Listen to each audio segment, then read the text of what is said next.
السلام علیکم ورحمۃ اللہ وبرکاتہ. اعوذ باللہ من الشیطان الرجیم. بسم اللہ الرحمن الرحیم. رب اشرح لی صدری ویسر لی امری واحلل عقدۃ من لسانی یفقہوا قولی. یا رب زدنی علما نافعا. اللہم صل علی محمد وعلی آل محمد کما صلیت علی ابراہیم وعلی آل ابراہیم انک حمید مجید. اللہم بارک علی محمد وعلی آل محمد کما بارکت علی ابراہیم وعلی آل ابراہیم انک حمید مجید. اعوذ باللہ من الشیطان الرجیم. بسم اللہ الرحمن الرحیم. شہر رمضان الذی انزل فیہ القرآن ھدی للناس وبینات من الھدی والفرقان فمن شہد منکم الشہر فلیصم.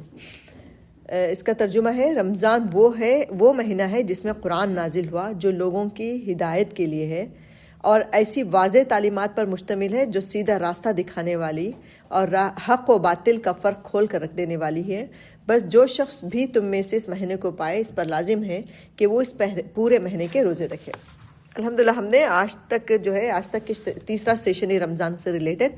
کافی چیزیں ہم نے کافی چیزیں ہم نے الحمدللہ سن لی ہیں نا، ریپیٹیڈ. تو آج بھی کچھ چیزیں ریپیٹ یقیناً ہوں گی کیونکہ رمضان شب قدر کی وہی احادیث وہی ساری چیزیں ہیں.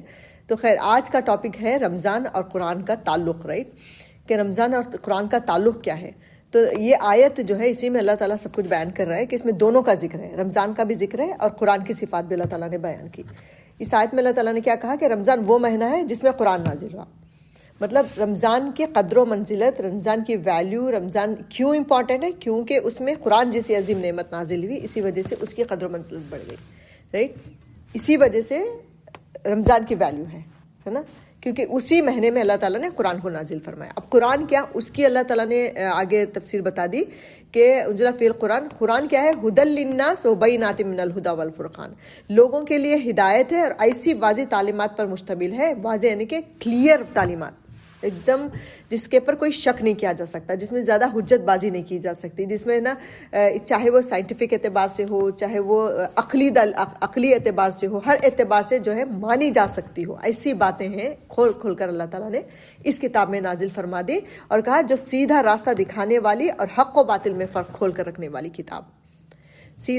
کیا ہے قرآن کے بارے میں اللہ تعالیٰ کیا بتا رہا ہے کہ جو صحیح گائیڈ کرتی ہے، صحیح رہنمائی کرتی ہے، اور حق کیا ہے، باطل کیا ہے، اس کو کلیئر کٹ بالکل صبح صادق کی طرح، صبح کی روشنی جیسی یقین ہے سب کو، بالکل ایسے اللہ تعالیٰ ایسا جو ہے یہ کتاب جو ہے اللہ تعالیٰ نے اس کتاب میں جو حق و باطل میں فرق کرنے والا بنا دیا. تو اس آیت میں اللہ تعالیٰ نے رمضان اور قرآن دونوں کا ذکر کر دیا. تو پتہ چلا کہ رمضان اور قرآن کا جو ہے گہرا تعلق ہے. ایک تو پتہ ہے کہ قرآن اسی مہینے میں نازل ہوا، رائٹ، کیونکہ رمضان رحمتوں برکتوں والا مہینہ ہے، نیکیوں کا موسم بہار ہے. یہ اس میں نیکیاں کا اجر جو ہے دگنا ہو جاتا ہے. اللہ تعالیٰ نے بے شمار اس میں جو ہے ڈیلز اللہ تعالیٰ نے کی ہیں. تو لیکن اس مہینے کی عظمت کی وجہ کیا ہے؟ وہ نزول قرآن ہے. قرآن نازل ہوا اس وجہ سے. تو قرآن جیسی عظیم نعمت چونکہ اس ماہ میں نازل ہوئی، اس لیے اس ماہ کی قدر و منزلت ہے. سورہ قدر میں بھی اللہ تعالیٰ نے کیا فرمایا؟ انا انزلناہ فی لیلۃ القدر وما ادراک ما لیلۃ القدر. ہم نے اس کو یعنی کہ قرآن کو نازل کیا لیلۃ القدر میں. تم کیا جانو کہ لیلۃ القدر کیا ہے؟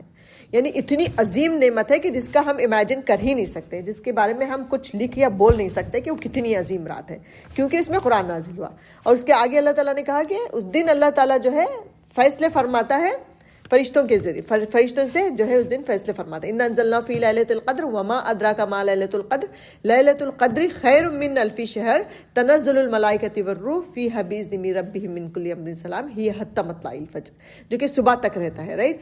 کہ اللہ تعالیٰ کیا کرتا ہے اس کے جیسے بتایا، میں نے پہلے سیشن میں بتایا تھا شب لیلۃ القدر والی میں، کہ کیسے اللہ تعالیٰ اس دن جو ہے فیصلے صادر کرتا ہے. یعنی جو لوح محفوظ میں ہماری قسمتیں لکھی ہوئی ہیں ان کو ایک سال کی قسمت میری جیسے مثال کے طور پر میری شب قدر کی رات میں اللہ تعالیٰ میرے بارے میں ساری چیزیں ایشو کرتا ہے لوح محفوظ سے نکال کر کہ میں اس سال کتنا مطلب بیمار رہوں گی یا ترقی کروں گی یا خوش رہوں گی، یا مجھے کیا نعمتیں ملنے والی ہیں، میرے سے کیا گناہ ہوں گے، کیا عبادتیں ہوں گی، یا میری زندگی ہے، موت ہے، میں حج کروں گی، عمرہ کروں گی. تمام چیزیں اللہ تعالیٰ نکال کر جو ہے ایشو کرتا ہے سال میں ایک مرتبہ. وہ شب قدر کی ہی رات میں ہوتا ہے جس رات میں قرآن بھی نازل ہوا.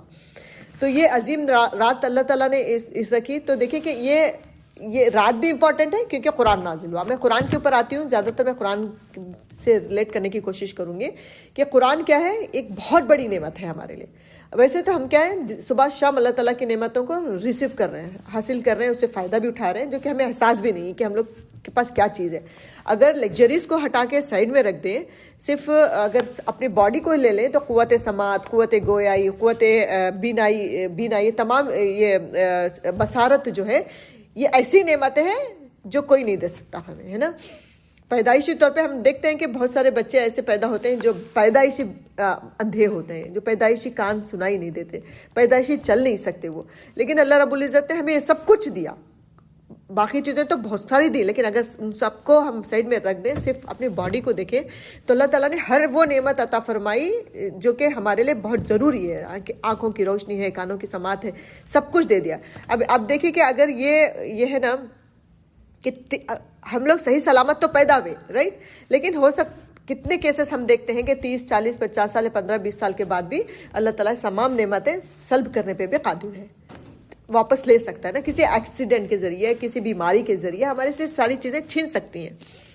تو لہٰذا یہ تمام نعمتیں ہیں، بہت بڑی نعمتیں ہیں، جس کو اگر ایک بار یہ چیزیں خراب ہو گئی تو کوئی ٹیکنالوجی آج تک ایسی ایجاد نہیں ہوئی کہ ٹھیک اسی طرح دے جس طرح کہ ہمیں پیدائش میں ملی تھی نا. کچھ اب جیسے آنکھیں میرے کمزور ہو گئی تو ہمیں چشمہ ہی لگے گا، رائٹ. چشموں میں وہ کلیئر بات نہیں آتی جو بغیر چشمے کے جو قدرتی اللہ تعالیٰ نے نظر دی ہے. کتنی تکلیف ہوتی چشموں سے، سر میں درد ہوتا ہے، کبھی دور کا چشمہ، اللہ قریب کا، کتنی پریشانی نا. وہی وداؤٹ چشمہ جو اللہ تعالیٰ نے جو قدرتی دیا ہے وہ کتنی بڑی نعمت اللہ رب العزت کی. تو یہ نعمت ہے، اس کے علاوہ گھر ہے، گاڑی ہے، رشتہ داروں کی نعمت ہے، رشتوں کی نعمت ہے، اور جو ہے دوستوں کی نعمت ہے، کھانے پینے کی نعمت ہے. ساری نعمتیں اللہ تعالیٰ نے بے شمار رکھی، جس کے بارے میں قرآن کیا کہتا ہے کہ تم اگر بیٹھ کر اس کو کاؤنٹ کرنا چاہو تو تم گن ہی نہیں سکتے. قرآن کیا آیت ہے کہ وَإِن تَعُدُّوا نِعْمَتَ اللَّهِ لَا تَحْصُوهَا، کہ اگر تم اس کی نعمتوں کو شمار کرنا چاہو تو تم شمار کر ہی نہیں سکتے. اور اس میں نا سورہ رحمان میں اللہ تعالیٰ نے 31 مرتبہ بیان فرمایا کہ فَبِأَيِّ آلَاءِ رَبِّكُمَا تُكَذِّبَانِ، کہ تم اللہ کی کن کن نعمتوں کو جھٹلاؤ گے. 31 ٹائمز اللہ تعالیٰ نے اس میں پوچھا ہے ہم سے کہ کن کن نعمتوں کا تم انکار کرو گے، کیسی کیسی نعمتوں کا تم انکار کرو گے. میں نے تو بہت چھوٹی سی بتائی ہے، بے شمار اللہ تعالیٰ کی لسٹ ہے. لیکن دیکھیں ان سب میں سب سے بڑی نعمت کیا ہے؟ وہ قرآن ہے. قرآن جو ہے اگر نہیں ہوتا، اس تمام نعمتیں ہمارے پاس ہوتی، اگر اس تمام نعمتیں ہوتی اور ہمارے پاس قرآن نہیں ہوتا رہنمائی کے لیے، تو ہم کدھر جاتے؟ کس کے آگے سر جھکاتے؟ کس سے دعائیں مانگتے ہیں نا؟ پریشانی کے ٹائم پہ کس سے رجوع کرتے؟ آزمائشیں ہو رہی ہیں، پریشانی ہو رہی ہے، اس وقت ہم لوگ کس کی طرف رجوع کرتے؟ اگر بہت زیادہ نعمتیں ہیں تو شکر کس کے لیے کرتے؟ تکبر ہی بڑھتا چلا جاتا انسان کے اندر کہ یہ میرا حاصل کیا ہوا ہے، میرا خود بخود آ گیا، یہ سب کچھ ہے. اگر مصیبتیں پریشانیاں آ رہی ہیں تو صبر کا مادہ پیدا نہیں ہو رہا، اللہ کسی کے آگے ہاتھ پھیلانے کے لیے کوئی ذات ہی ہمیں نظر نہیں آ رہی ہے، تو کیا ہوتا ہے؟ انسان ڈپریشن میں جا کے خودکشی تک مرتے. ہر دوسرے دن انسان مرتا، رائٹ، ہر 4 میں سے 3 تو مرتے ہیں. تو یہ عالم ہوتا ہے. لیکن قرآن کی نعمت ایسی نعمت ہے جس نے ہمیں یہ سب چیزیں سکھائیں کہ اللہ کی ذات ہے، تمہیں پریشانی کے ٹائم پہ یہ کرنا ہے، تمہیں خوشی کے ٹائم پہ ایسا کرنا ہے، یہ تمام چیزیں نا. قرآن ایسی نعمت ہے کہ اگر وہ نازل نہیں ہوتا تو آج کی ڈیٹ میں ہم عورتیں خاص کر شاید زندہ درگور کر دی جاتی، زندہ دفنائی جا چکی ہوتی، رائٹ. یہ قرآن ہی ایک ایسی نعمت ہے جس نے آ کر عورت کے حقوق بتائے، ماں کے حقوق بتائے، بیٹی کا حقوق بتائے نا. کہ حدیث ہے صاف کہ نبی صلی اللہ علیہ وسلم نے فرمایا کہ اگر تم 2 بیٹیوں کی یا 3 بیٹیوں کی تعلیم و تربیت اور ان کو جو ہے بہتر جگہ شادی کرو گے تو تم اور میں جنت میں اس طرح سے ہوں گے، چاہے ایک بیٹی بھی ہو، رائٹ. تو یہ آ کے مقام قرآن نے دیا ہمیں. فیمنزم کا نعرہ قرآن نے لگایا. اس سے پہلے عورتوں کے حقوق بات کرنے والا کوئی نہیں تھا. ایون باپ کی جو بیوہ ہوتی تھی اسے بیٹے شادی کر لیتے تھے، سوتیلے جو بیٹے ہوتے تھے، یہ ان کی کوئی قدر و قیمت تھی ہی نہیں. مطلب وراثت جیسے تقسیم کی جاتی تھی ویسے ماؤں کو بانٹ لیتے تھے بچے. عورت کی کوئی عزت ہی نہیں تھی اس زمانے میں. لیکن قرآن ہی ایک ایسی کتاب ہے جس نے آ کر جو ہے ساری تمیز سکھائی، سارے اخلاق سکھائے، سب کچھ بتایا ہم لوگوں کو نا. تو سوچیں کہ کیا ہوتا ہمارا اگر قرآن ہمارے ہاتھ میں نہیں ہوتا تو، ہے نا. آج بھی بہت ساری قوم ہیں، لوگ ہیں جو قرآن پہ بلیو نہیں کرتے، یہ اسلام کے دائرے میں نہیں ہے. ان کا حشر دیکھیں آپ، کسی کے بھی آگے جھک جاتے ہیں. چوہے کو پکڑ لیا، پیڑ کو پکڑ لیا، گوبر کھا رہے، اس سے نہا رہے، اس کا گائے کا یورین پہ. کتنی احمقانہ بے وقوفی والی بات ہے نا. تو ہمارا بھی شاید ہی عالم ہوتا اگر قرآن موجود نہیں ہوتا. تو ہم بھی کسی جانور کا پیشاب پی رہے ہوتے، کسی جانور کا گوبر کھا رہے ہوتے ہیں نا. تو اس میں ان کو علاج ڈھونڈ رہے. تو یہ مطلب ایک کامن سینس بھی نہیں ہوتا اگر قرآن نہیں ہوتا تو، ایک کامن سینس نہیں ہوتا، ایک طہارت کا ایک نظام ہمارے پاس نہیں ہوتا، اخلاق و کردار کا ایک نظام نہیں ہوتا، رشتوں کا کوئی ویلیو نہیں ہوتی، رائٹ؟ مطلب عبادات تو چھوڑو دوسرے رکھو، لیکن جو سوسائٹی کے اندر جو چیزیں ہونے والی وہی ہمارے پاس نہیں ہوتا. یہ سب ایک دوسرے کے گلے کاٹتے، سب ایک دوسرے کو مار کر کوئی جو ہے برائی محسوس نہیں کرتا، اس کو گناہ محسوس نہیں کرنا. گناہ محسوس کرنا ہی ہمیں جو ہے ایک اندر تک دبا دیتا ہے، رائٹ؟ کہ اس کو مان کر کے یہ گناہ ہے، ہمیں اللہ کے پاس جانا ہے. یہی چیزیں ہمیں آدھا روک لیتی ہیں. نفس تو ہے کھلا گھوڑا بولتے ہیں نا، بے لگام گھوڑا نفس ہے، لیکن اس کو کنٹرول کرنے کے لیے ہمارے پاس کیا مضبوط ہتھیار ہے؟ قرآن جس کی تعلیمات. تو یہ قرآن ہمارے لیے بہت بڑی بیش بہا نعمت ہے. یہ واقعی اس سے فائدہ اٹھانے کے لیے اس کی ویلیو پہچاننا ضروری ہے، کیونکہ ہم لوگ اس کی ویلیو نہیں پہچانتے، اس کی قدر ہمیں نہیں معلوم. ہمارا سوسائٹی میں کیا ہے، تو ہم پورے مسلمان ہم لوگ، ہمارے پاس قرآن کی اتنی بڑی نعمت ہے، لیکن پھر بھی کیوں فساد ہے، پھر بھی کیوں اس پر عمل نہیں ہے؟ کیونکہ ہم اس کی قدر نہیں جانتے، اس کی ویلیو نہیں جانتے. سب سے پہلی ضرورت ہے کہ اس کی ویلیو سمجھیں کہ یہ اللہ کی بھیجی ہوئی کتاب ہے، یہ اللہ تعالیٰ کی طرف سے بھیجی ہوئی، جس نے ہمیں پیدا کیا، جس نے ہمیں آنکھ ناک پیر سب کچھ دے کر ایسے ہی نہیں چھوڑ دیا، بلکہ ہدایت کے لیے قرآن بھی عطا فرمایا. تو یہ اللہ کی جانب سے جب آئے گی، یہ احساس ہمارے اندر ہوگا، تو ہم جو ہے باریکی سے پھر اس کو دیکھیں گے. صرف اس کو تلاوت کی کتاب نہیں بنا کے چھوڑ دیتے، رائٹ؟ اگر یہ احساس ہمارے اندر ہوتا تو جس میں قرآن نازل فرمائے روزہ، اس نعمت کو پا کر دیکھیں کہ رمضان کے روزوں کی حکمت کیا بتائی. رمضان کے روزوں کی کیا حکمت بتائی تھی؟ لعلکم تتقون، تم پر روزے فرض کیے گئے جس طرح تم سے پہلے کے لوگوں پر روزے فرض کیے گئے تھے، تاکہ تم تقوی اختیار کرو. اللہ تعالیٰ کہہ رہے ہیں نا وہاں پہ کہ روزے فرض کرنے کی حکمت اللہ تعالیٰ نے کیا بتائی. سورہ بقرہ کی ہی یہ آیت ہے کہ تاکہ تمہارے اندر تقوی پیدا ہو، رائٹ؟ اب دیکھیں پھر قرآن کے سلسلے میں اللہ تعالیٰ نے کیا کہا کہ قرآن سے فائدہ اٹھانے کے لیے بھی کیا کہا گیا؟ ھدی للمتقین. سورہ بقرہ کے شروع کی جو آیات ہیں اس میں کیا اللہ تعالیٰ نے کہا کہ الف لام میم ذالک الکتاب لا ریب فیہ، ہے نا، کہ یہ وہ کتاب ہے جس میں کوئی شک نہیں ہے، اور یہ ہدایت ہے کس کے لیے؟ متقین لوگ کے لیے. تو آگے نا، تو دونوں میں کامن چیز کیا ہے؟ تقوی ہے. قرآن سے فائدہ حاصل کرنے کے لیے بھی، اور روزے رکھ کر کیا آپ کے اندر پیدا ہوگا؟ تقوی پیدا ہوگا. یعنی روزے کی پریکٹس کے ذریعے اللہ تعالیٰ آپ لوگوں کو اس چیز کا حامل بنا رہا ہے کہ آپ قرآن کو اٹھا سکو. سمجھ میں آئی بات؟ متقین کے لیے ہے، متقین جو تقوی والے ہیں. تقوی میں بتاتی ہوں آگے. تو دیکھو، تو دونوں میں قرآن اور رمضان دونوں میں کامن کیا چیز ہو گئی؟ تقوی ہو گیا، رائٹ؟ کہ رمضان کے روزے فرض کیے گئے تاکہ تمہارے اندر تقوی حاصل ہو، اور تقوی جس کے پاس ہے اسے قرآن ہدایت کرتا ہے، رہنمائی کرتا ہے. جس کے پاس تقوی نہیں ہوگا قرآن اس کے لیے ہدایت نہیں ہے، رائٹ؟ میں نے رمضان کے بارے میں بتایا، جو اس کو ایمان اور احتساب کے ساتھ روزہ رکھتا ہے اس کے اندر تقوی پیدا ہوگا، ہے نا؟ ایسی جو ہے اس کا کیا کہا نبی صلی اللہ علیہ وسلم نے؟ بہت سارے لوگ ایسے ہیں جو صرف بھوکے اور پیاسے رہتے ہیں، بھوک پیاس کے علاوہ انہیں کچھ حاصل نہیں ہوتا. ان کو نہیں، ان کی بات نہیں کر رہی. جو کانشیسلی، جو اللہ تعالیٰ کی ذات کے لیے، اللہ کی رضا کے لیے، اپنی اصلاح کے لیے پورے ہر چیز سے بچتے ہوئے، گالی گلوچ، زبان کی برائی، آنکھوں کی برائی، ہر چکینہ کپٹ، ان تمام چیزوں سے بچتے ہیں، صرف اپنے نفس کی تربیت کے لیے جو روزہ رکھتا ہے اس کے اندر تقوی پیدا ہوتا ہے. اور جس کے اندر تقوی پیدا ہوتا ہے قرآن اس کی رہنمائی کرتا ہے. جس کے اندر تقوی ہی نہیں ہے اس کو قرآن کچھ نہیں گائیڈ کرتا ہے. نا کہ قرآن ہی کے ذریعے بہت ساری قومیں جو ہے اٹھائی جاتی ہیں، بہت ساری قومیں جو ہے وہ گرائی جاتی ہیں. قرآن ہی جس نے قرآن کو تھاما اس حساب سے، اس شعور کے ساتھ، وہ عروج پہ جاتی ہیں. جس نے اس کو صرف تلاوت تک محدود رکھا اس کو کچھ فائدہ نہیں پہنچاتا، رائٹ؟ تو پتہ چلا کہ قرآن اور رمضان دونوں میں تقوی جو ہے وہ کامن ہے. اب تقوی کس کو کہتے ہیں؟ تقوی کے لغوی معنی کیا ہے؟ وہ بچنا ہے، رائٹ؟ بچنا کس چیز سے بچنا؟ ہر برائی سے، ہر اس کام سے جس سے اللہ ناراض ہو، جس سے اللہ تعالیٰ کی خوشنودی نہیں حاصل ہوتی ہو، ہر حرام کام سے، ہر برائی سے، ہر شر سے بچنا، وہ تقوی ہے. یعنی زندگی میں کوئی بھی غلط کام کرتے وقت ہمارے ذہن میں یہ ضرور یہ بات آئے کہ اللہ مجھے دیکھ رہا ہے، میں اللہ کے پاس جا کے مجھے جواب دینا ہے. تو یہ آتے ہی جیسے ہم رک جاتے ہیں نا، تو وہ تقوی ہے نا. ہمارا کیا ہوتا ہے کہ ہم نماز بھی پڑھ رہے ہوتے ہیں، ہم حج اور عمرہ بھی کرتے ہوتے ہیں، ہم زکوٰۃ بھی دے رہے ہوتے ہیں، ہم روزے بھی رکھ رہے ہوتے ہیں، لیکن برائی برابر کی کرتے چلے جاتے ہیں، رائٹ؟ تو یہ تقوی نہیں ہوتا، اس کو تقوی نہیں کہا جائے گا. یہ جیسے میں نے بتایا پہلے بھی کہ کامن سینس، کامن ہمارے معاشرے میں تقوی کس کو کہتے ہیں؟ اسلامک لباس پہن لیا، تسبیح ہاتھ میں پکڑ لی، جانماز بچھا کے ہر وقت جو اللہ اللہ کرتا ہے، چاہے وہ چغلیاں کر رہا ہو، چاہے وہ غیبتیں کر رہا ہو، چاہے حسد بھرا ہوا اس کے دل میں، لیکن اس کو تقوی والا سمجھا جاتا ہے. اس کو تقوی نہیں کہا جاتا. تقوی ہوتا ہے کہ ہر معاملے میں، چاہے دل میں اٹھنے والے خیالات، کیونکہ میں اور میرا اللہ بہتر جانتا ہے نا، میرے خیالات، میری سوچ اور میری فکر کو اللہ جانتا ہے یا تو میں جانتی ہوں، رائٹ؟ تو اس کے اوپر میں قابو پا سکتی ہوں کس کے ڈر سے؟ اللہ تعالیٰ کے ڈر سے. تو دس از تقوی، یہ تقوی ہے.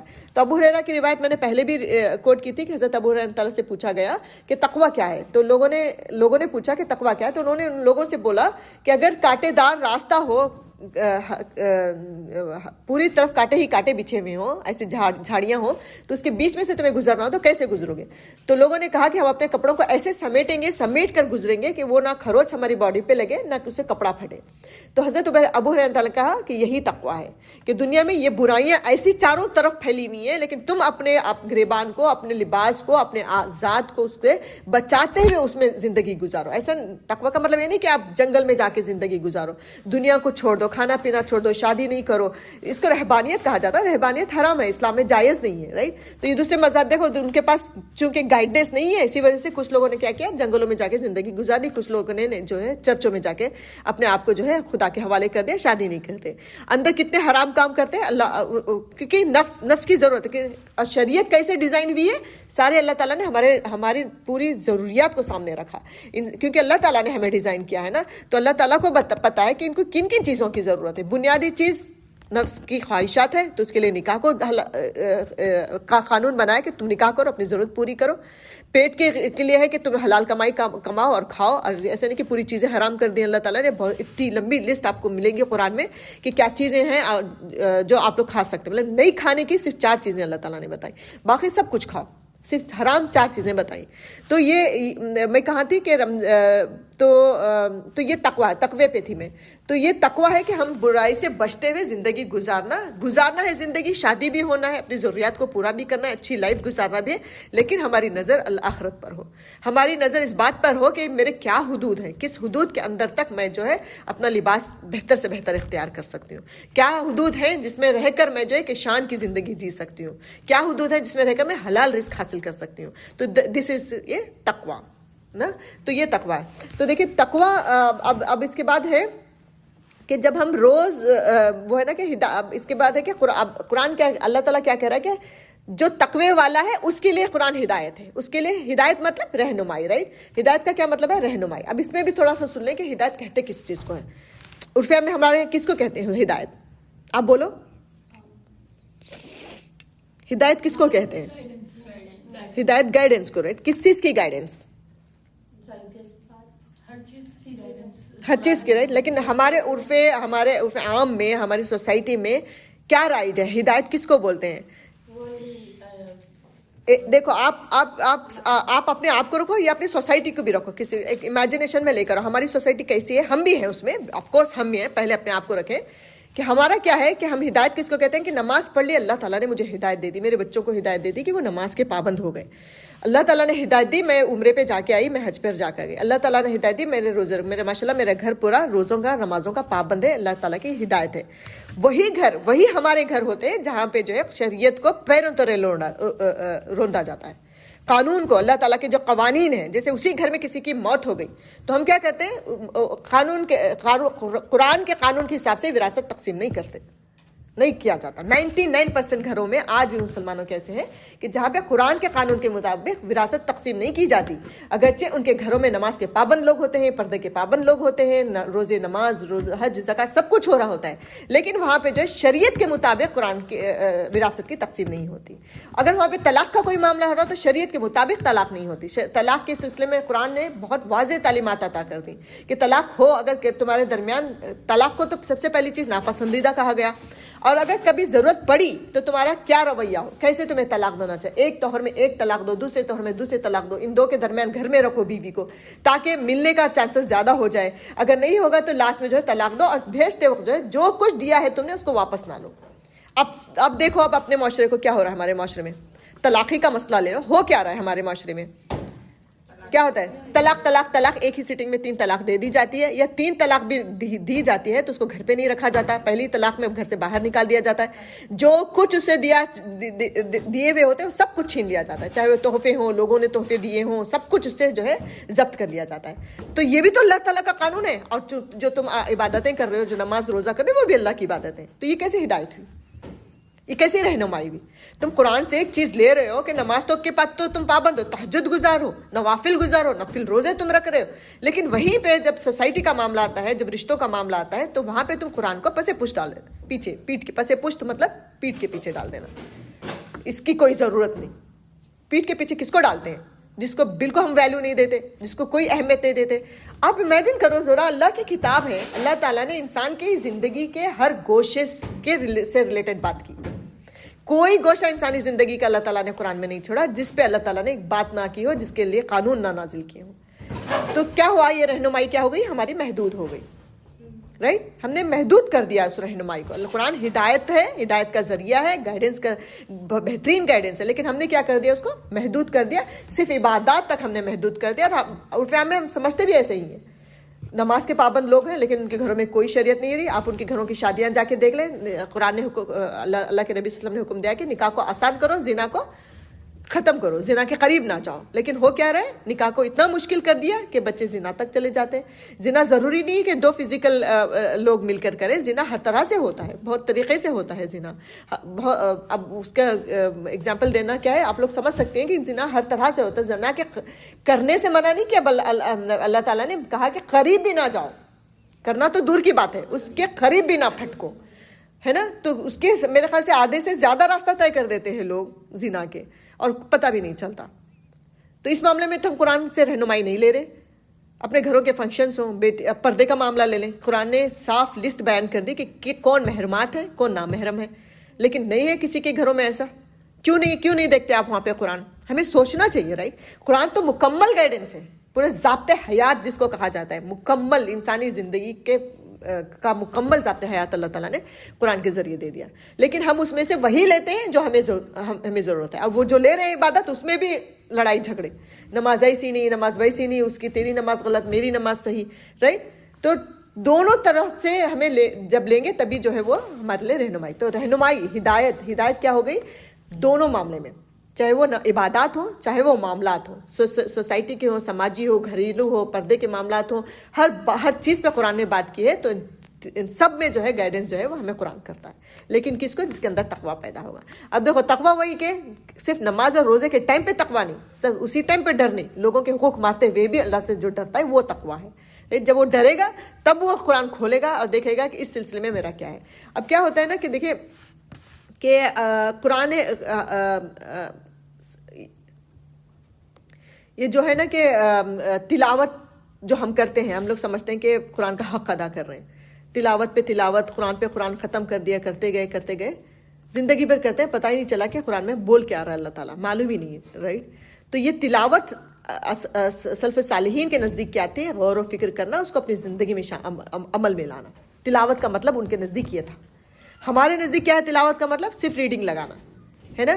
تو ان کے سلف صالحین اصحاب کی زندگی کو ہم دیکھیں، اگر تاریخ اٹھا کر آپ دیکھو، ان کی زندگیوں کو پڑھو، تو اسی وجہ سے کہا جاتا ہے کہ ان شخصیات کو پڑھنا چاہیے۔ تو ان لوگوں کی زندگی میں قرآن کا مقام یہ تھا کہ زندگی ان کی لائف میں اگر کوئی بھی مسئلہ ان کو پیش آتا نا، تو سب سے پہلے وہ قرآن کی طرف رجوع کرتے، قرآن کو اٹھاتے کہ آج مجھے نکاح کی ضرورت ہے، آج مجھے طلاق کی ضرورت ہے، آج مجھے وراثت کی ضرورت ہے، آج مجھے کسی کو قرض دینا ہے، تو قرآن کیا بات کرتا ہے؟ ہر بات اللہ تعالیٰ نے اس میں لکھ دی نا، تو وہ وہاں سے گائیڈنس، تو یہ ہوتی گائیڈنس، رائٹ؟ تو صرف وہ نماز روزے کے لیے نہیں اٹھاتے تھے، بلکہ اپنی زندگی کے ہر چھوٹے بڑے معاملے کے لیے قرآن کی طرف رہنمائی قرآن کی طرف وہ ہوتے، رجوع کرتے، اور وہاں سے جو ہے وہ اپنا مسئلہ جو ہے نکالتے، اس کے اوپر غور و فکر کرتے، پڑھتے، مسائل خود نہیں جان سکے تو مفسرین سے پوچھتے، جو اپنے سے زیادہ اہل علم ہے اس سے جا کر پوچھتے، پھر جو ہے اپنے مسئلے کا حل نکالتے۔ اور ہم کیا کرتے ہیں؟ ہمارے گھر میں کچھ ہو رہا ہے، کچھ خوشی کی بات ہو یا غم کی بات ہو، ہم پہلے کسے دیکھتے ہیں؟ خاندان کو، رائٹ؟ میرے باپ اجداد نے کیا کیا تھا، میری ماں نے کیا کیا تھا، میری سوسائٹی میں کیا ٹرینڈ چل رہا ہے، آج کل کیا اس پہ چل رہا ہے جو میں اختیار کروں، جس کی وجہ سے میرے گھر کا فنکشن یا گھر کا جو بھی ہے وہ تو یہ ہمارا رویہ تھا۔ تو پتہ چلا نا کہ کتنی بڑی منافقت ہے ہماری، ہم قرآن کو مان رہے، قرآن ہے، لیکن ویسا نہیں مان رہے جس سے کہ اس کا حق ہے۔ قرآن کے 5 حقوق علماء نے بتائے کہ پہلا حق ہے اس کا کہ ہم اسے مانیں کہ وہ اللہ تعالیٰ کی کتاب ہے، کہ ہم اسے مانیں جیسے کہ ماننے کا حق ہے۔ دوسرا حق ہے اسے سمجھیں جیسا کہ اس کے سمجھنے کا حق ہے۔ تیسرا حق ہے اس کو پڑھیں جیسے کہ پڑھنے کا حق ہے۔ چوتھا حق ہے کہ اس پر عمل کریں جیسے کہ عمل کرنے کا حق ہے۔ اور 5واں حق ہے اسے دنیا میں دوسروں تک پھیلائیں جیسے کہ پھیلانے کا حق ہے۔ تو یہ 5 چیزیں ہیں، اور ہم لوگ کہاں اٹکے ہوئے ہیں؟ صرف تلاوت پہ اٹکے ہوئے ہیں. اس کے آگے ہم نے ایک اسٹیپ بھی نہیں آگے بڑھایا. تو کیا ہم جواب دیں گے اللہ رب العزت کے پاس؟ پہلا حق ہے پڑھنا، تلاوت. پہلا حق ہے ہم مانیں جیسے کہ اس کے ماننے کا حق ہے. دوسرا حق ہے اسے پڑھیں جیسے کہ اس کے پڑھنے کا حق ہے. تیسرا ہے اسے سمجھیں جیسے کہ سمجھنے کا حق ہے. اور چوتھا بولی تیسرا بولی میں تیسرا حق اسے سمجھیں جیسے کہ سمجھنے کا حق ہے. چوتھا حق ہے اس پر عمل کرنا جس طرح کے اس کا عمل کرنے کا حق ہے. اور 5واں ہے اسے دنیا میں دوسروں تک پھیلانا، دوسروں تک اس کی بات کو پہنچانا. یہ 5 حقوق علماء نے بتائے قرآن کے کہ اس کو جو ہے یہ مطلب ہمیں رکھ کے دیکھنا چاہیے کہ میں کہاں تک قرآن کے حقوق ادا کر رہی ہوں. اللہ تعالیٰ ہر ایک کے بارے میں پوچھے گا، رائٹ؟ تو یہ ہے نا کہ ہمارا قرآن کو سمجھ کر پڑھنا، اس کے اوپر تدبر کرنا، اس کے اوپر تفکر کرنا. جب ہم اس کو ترجمے تفسیر کے ساتھ پڑھیں گے تبھی ہمیں معلوم ہوگا کہ یہ ہماری زندگی کے کون سے معاملات میں گائیڈ کر رہا ہے، کہاں کیا گائیڈ کر رہا ہے، رائٹ؟ اللہ تعالیٰ سورہ سواد میں فرماتے ہیں کہ یہ ایک بڑی برکت والی کتاب ہے جو اے محمد صلی اللہ علیہ وسلم ہم نے تمہاری طرف نازل کی ہے تاکہ یہ لوگ اس کی آیات پر غور کریں اور عقل و فکر رکھنے والے اس سے سبق لیں. یہ آیت اس میں یہاں ہے نا، جگہ آپ دیکھیں گے کہ اللہ تعالیٰ نے بار بار یہ بات کہی ہے کہ قرآن پہ غور و فکر کرنے والے، قرآن پہ غور و فکر کرو، اس کے پر تدبر کرو، سوچو، اپنے عقلوں کا استعمال کرو. تو یہاں پہ بولا نا کہ اللہ تعالیٰ اس پر غور و فکر کریں اور عقل و فکر رکھنے والے اس سے سبق لیں گے. عقل رکھنے والے مطلب پاگل دماغی ایسے نہیں، لیکن ہم لوگ اپنے عقلوں کا استعمال کہیں اور کر رہے ہیں، رائٹ؟ سوائے قرآن کے. عقل اللہ تعالیٰ نے دیا، شعور اللہ تعالیٰ نے دیا، کتنی بڑی نعمت ہے اللہ تعالیٰ کی. اور ہم اس کو دنیا کی بڑی سے بڑی ڈگری حاصل کرنے کے لیے لگا دیتے ہیں. ایج ہوگی پھر بھی ہم لوگ ڈگری حاصل کر رہے ہیں، پڑھ رہے ہیں، بڑا سے بڑا مشکل کورس کر لیتے ہیں، لیکن سوائے قرآن کے سمجھنے کے. آپ پہلی آیت کیا نازل ہوئی تھی؟ قرآن کی سب سے پہلی آیتیں جو نازل ہوئی تھی وہ کون سی تھی؟ اقرا بسم ربک الذی، رائٹ؟ تو کیا کہا اللہ تعالیٰ نے اس میں؟ کیا حکم دیا؟ پڑھو. کیا پڑھو؟ سائنس، میتھ، کیا پڑھو؟ وہ کون سا سبجیکٹ پڑھیں؟ قرآن کو تو بولا تھا اللہ تعالیٰ نے. کیوں بولا اللہ تعالیٰ نے؟ کیونکہ اللہ تعالیٰ کو نہیں معلوم کہ سائنس زیادہ امپورٹنٹ ہے، ٹیکنالوجی زیادہ امپورٹنٹ ہے. کیا امپورٹنٹ ہے؟ زیادہ قرآن زیادہ امپورٹنٹ ہے. نہیں، کیونکہ اللہ تعالیٰ نے ہمیں بنایا، اللہ تعالیٰ نے ہمیں تخلیق کیا، یہ دنیا اللہ تعالیٰ نے بنائی، تو اسی کے مطابق جو ہے قرآن کو بھی ڈیزائن کیا کہ کیا کیا نیڈ ہے انسان کی، کیا کیا ضرورت ہے، کون سے فیلڈ میں اس کی کیسی رہنمائی کی ضرورت ہے، کون سی گائیڈنس کی ضرورت ہے. تو اس کے حساب سے اللہ تعالیٰ نے پورا قرآن کو کیا، اس لیے پہلا لفظ ہی کہا کہ پڑھو، قرآن کو پڑھو. پڑھو مطلب سمجھ کر پڑھو. وہ ان کی لینگویج تھی، عرب پہ نازل ہوا، عربی میں نازل ہوا، تو ان کی ہماری نہیں تھی. تو ایک کامن سینس انسان بھی بولے گا نا کہ تم ترجمہ پڑھو، تفسیر پڑھو. پڑھنے کا مطلب کیا ہے کہ پڑھو، اس کو اس کے پر غور و فکر کرو، تدبر کرو. تو یہ ہمارا معاملہ ہے. تو قرآن جب دیکھیں نا، یہ ہے نا کہ اگر ہم میں سے ہر ایک فرد یہ 5 حقوق اپنے نظر میں رکھ کے جب بھی قرآن پڑھے ایک لسٹ بنا لیں. میں ہمیشہ لسٹ کی بات کرتی ہوں کہ ایک کیا بولتے ہیں وہ اسٹکی نوٹ ہی جو ہے قرآن پہ لگا لیں کہ یہ حقوق ہیں. صرف تلاوت کرنا نہیں، تلاوت کرنے سے یقیناً آپ کو اجر و ثواب مل جائے گا، لیکن مقصد حاصل نہیں ہوگا، ہماری نفس کی تربیت نہیں ہوگی. اللہ تعالیٰ چاہ رہا ہی ہے نا کہ دیکھو اللہ تعالیٰ نے بے شمار قسم کے لوگوں کو پیدا کیا، سب کے ڈفرینٹ مزاج، ڈفرینٹ چاہتے، سب کچھ الگ الگ پیدا کیا. اب اللہ تعالیٰ نے کہا کہ قرآن یہ نفس ہے نا کہ قرآن، میں کیا کہہ رہی تھی، اگر ذہن سے نکل گیا. ہاں، تو قرآن کے 5 حقوق ہیں، یہ ہم نے بنا کے لگا لیا. تو ہمیں نوٹ کرنا چاہیے کہ کہاں تک میں اس کو سمجھ کر پڑھ رہی ہوں، کہاں تک نہیں پڑھ رہی ہوں. کیونکہ دیکھیے اللہ تعالیٰ کا دنیا بنانے کا مقصد کیا ہے؟ انسان کو پیدا کرنے کا کیا مقصد ہے؟ اللہ کی عبادت کرنا، رائٹ؟ تو اللہ کی عبادت کب ہو سکتی ہے؟ جب سوسائٹی میں پیس ہو، جب معاشرے میں امن ہو، رائٹ؟ اگر معاشرے میں لوگ عبادتیں تو کر رہے ہیں لیکن ایک دوسرے کا گلا کاٹ رہے ہیں، ایک دوسرے کے حقوق مار رہے ہیں، دن بدن جو ہے طلاق کی ریٹ جو ہے وہ بڑھتی جا رہی ہے، زنا بڑھتا جا رہا ہے، نکاح نہیں ہو رہا ہے، نکاح ہو بھی رہا ہے تو طلاقیں زیادہ ہو رہی ہیں، وراثت میں کسی کو حصہ نہیں دیا جا رہا ہے، قرض لے کے منع کر دے رہا ہے کہ کوئی قرض کے میں نے تو نہیں لیا تھا. اس طرح کے جھگڑے فساد سے کیا ہے، سوسائٹی میں کیا ہے، امن قائم نہیں رہے گا. جب امن نہیں رہے گا تو عبادات بھی نہیں ہوں گی، رائٹ؟ تو مقصد کیا ہے اللہ تعالیٰ کا دنیا بنانے کا یا جو ہے انسانوں کو بھیجنے کا؟ اللہ تعالیٰ کی عبادت ہے نا. تو وہ مقصد ہی فوت ہو جائے گا. تو اسی وجہ سے اللہ تعالیٰ نے پورے طور پہ شریعت اس طرح سے ڈیزائن کر کے بھیج دیا ہے کہ جس سے امن قائم ہوگا.